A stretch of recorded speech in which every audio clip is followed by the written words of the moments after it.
The selected cell is E5. Notice that there is a small square located at the bottom right corner. This small square is also shown when we select a range of cells. This small square is called fill handle, and one of its uses is to copy the value of the cell or a range of cells to the cell or cells next to it. To copy by using fill handle, follow the steps shown on the screen. Let's try these steps to copy the word task to the next two cells on the right. First, I select the cell. Second, I position the mouse pointer on the fill handle. You can see that the mouse pointer becomes a small black plus symbol. Third, I press the left button of the mouse and keep it pressed while moving the mouse to the next two cells on the right.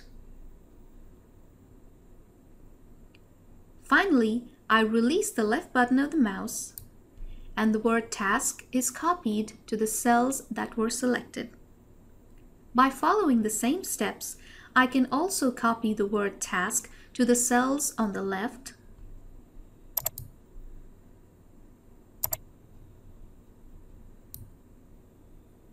to the cells below,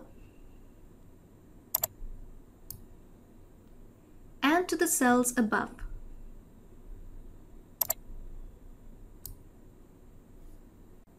Another use of fill handle is to complete sequences. For instance, I enter January in cell A1 and select the cell's fill handle to copy this to the right.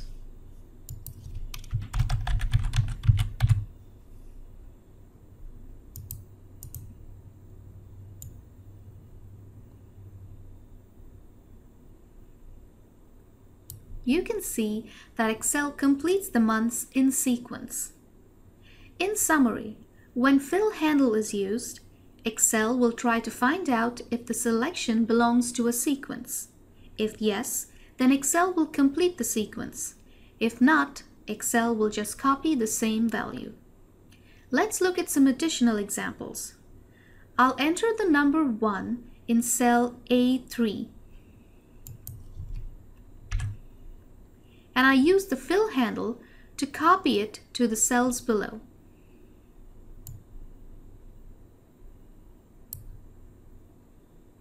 You can see that Excel copied the same number.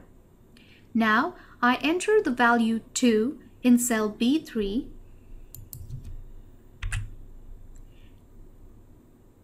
and in cell B4 I enter the value 4.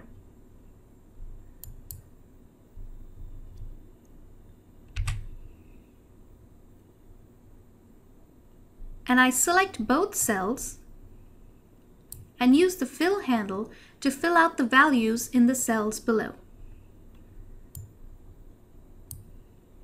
You can see that Excel found the sequence of the numbers and completed them.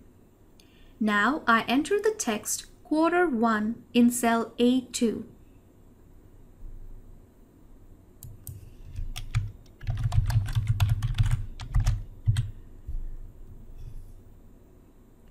And use the fill handle to complete the cells on the right.